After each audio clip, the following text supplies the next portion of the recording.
Thanks for joining us. We have Coach Harbaugh available for you all. With that being said, we'll go ahead and open it up to Coach. Okay, good to see everybody. Appreciate you being here. We're hard at work preparing for the game on Sunday against a very worthy opponent, and we're getting ready for practice as we speak. What questions do you have? We'll start here with Pete Gilbert. Hey, Coach, good to see you. And I'm going to apologize off the bat for kind of maybe a bigger picture question, given it's Wednesday. But ninth trip to the postseason, in terms of preparation, not game plan, but what's evolved for your approach over the years and getting ready, and maybe some of you learned because you have so much experience and have also had a lot of success with it? Right. I don't really have that answer for you right now, Pete. I would like to give it to you. There's plenty of things, many things that we've learned, and many things that evolve, and the circumstances are different. I mean, every situation every year is a little bit different, and you just try to take it as you find it, and then try to do the best thing for your team at that time. Your team's never in the same place, and the circumstances are never quite the same. So there's always adjustments you make in season and even in playoffs, but that's really the best I can do for you right now. Go to Aaron Kazinitz. Hey, John, when you played the Titans first and a couple other teams with good running attacks, Calais Campbell was not available. Is he fully healthy now? We know he kind of ramped back up. And what difference does he make as a run defender going against a team like the Titans? Right. Well, I believe so. You know, he looked really good in the game against the Bengals this past week, and looks like he's physically back, and he's a very strong, very agile, big man. He can move laterally, he can extend, he can get off blocks. Of course, he takes up a lot of space, but he's a very athletic guy for a man his size, and he knows how to play. He knows how to play the schemes, plays very hard. So he's definitely a factor in there, a big factor. Bert McEwen. Hey, John, the last two times the Ravens won the Super Bowl, they were wild card teams. It seems this team likes to be disrespected.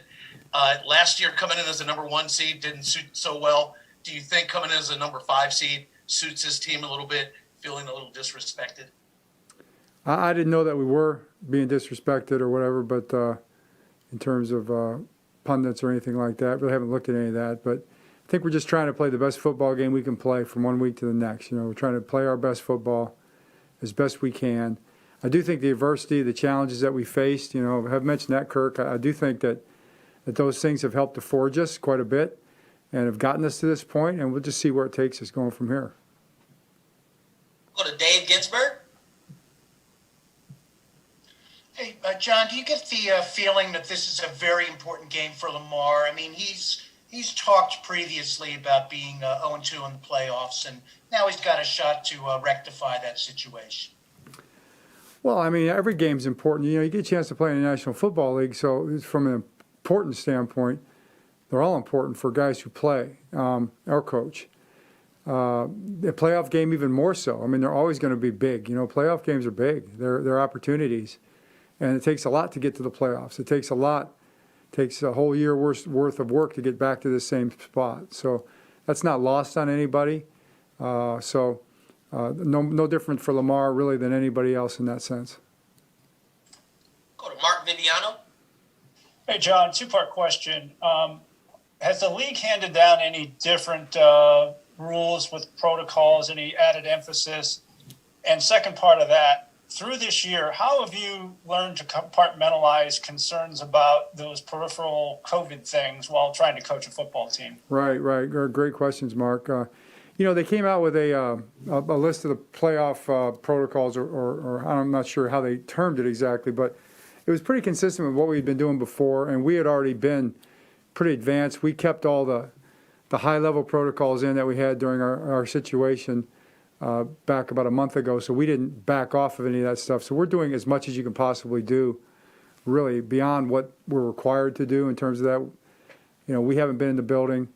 All of our meetings are virtual at this point, and other things. So as far as that compartmentalizing part of it, you do. You just you really just have to keep it simple and concern yourself with what matters, you know, and that's the thing. We're here for football, you know, and we're here to be the best football team we can be and treat each other as well as we can treat each other and work as hard as we can and play the best football that we can play. So everything else is really just an inconvenience. It's not, you know, you can't get upset or mad because, you have to wear the mask or you can't do one thing or another or it's not normal. I think it's an inconvenience, but what goes with that inconvenience is the opportunity to compete and play, and that's well worth it for all of us. Todd Karpovich. Hey, Coach. How you doing? For the first meeting with the Titans, Derrick Henry got a lot of his yards in the second half. You guys did well containing him in the first half.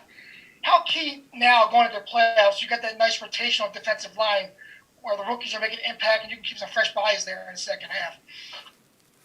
Right. Well, yeah, I'm very hopeful that does have an impact. We did really well there for most of the game, and at the end of the game, we didn't do well at all, and that's credit to him and them. So that's something that we're hoping that we do better with. Take a couple more here for Coach Childs Walker. Yeah, hey John. When you go into a matchup, do you find that recent success or lack of success against that opponent has much effect at all on the way that the players sort of look at the challenge at hand? I'm sure, I think every situation is different, so I wouldn't say it's the same. I mean, whether you've beaten teams or lost to teams or haven't played teams or play them all the time, all those are factors that are involved. So, yeah, I would say there's something to that. Whether it's worth really defining or not, I haven't spent any time really thinking about that part. We've just kind of been focusing on preparation and trying to put our best foot forward on Sunday. Cliff Brown. Yeah, Coach, people talk about the Titans, they talk about Henry for obvious reasons, but they seem to have a knack for making big plays with the passing game, sometimes even when people should be expecting them to. What about their passing game allows them to do that, and how much is that a challenge would that be for your guys' secondary and passing defense overall? Oh, big challenge. I mean, that's really it. I mean, it's not just the run game. It's the fact that the pass game is built off the run game, and Ryan Tannehill runs it exceptionally well. He throws it on time. He throws it very accurately. He can make all the throws. He throws it inside, outside, short, deep. He'll throw it on the move. He'll keep it and run and get first downs that way. So I think he's a big part of it. Sometimes I hate some of the terms that get used. I think he's much better than a lot of people have given him credit for over the years, and he's a very big part of that offense. And so are the wide receivers. I mean, they have catch and run receivers. They're strong to the ball players. So it's tight ends as well. Pass catching tight ends, 81, 86, do a great job catching the ball and running after the catch. So those are all big factors. Their offense has got plenty of weapons. We'll close it out here with Jeff Cerebe. Hey, John, they say familiarity breeds contempt. I mean, this is the third time in basically a year you will play them. There's been a few incidents in those games, specifically the one at midfield in November. Do you have to talk to the it's an emotional game, obviously. Everyone knows the stakes, but do you have to talk to the players at all about making sure they, kind of hold things in check, don't cross the line, and make sure they keep their composure and don't make too much of it, heading into the game? We're focused on the game and playing the game, between the lines, between the whistles, and between our ears. That's what we're focused on. And anything else, we're not going to, every week, it's the same thing we say every week. We're not going to get baited into things, and we're going to play the game to win the game. And that's going to be our focus no matter who we're playing or how the game goes or whatever. And however the game goes, we just deal with it as we find it when we get there. Coach, we appreciate you joining us today. Thank you so much. Okay, appreciate you guys.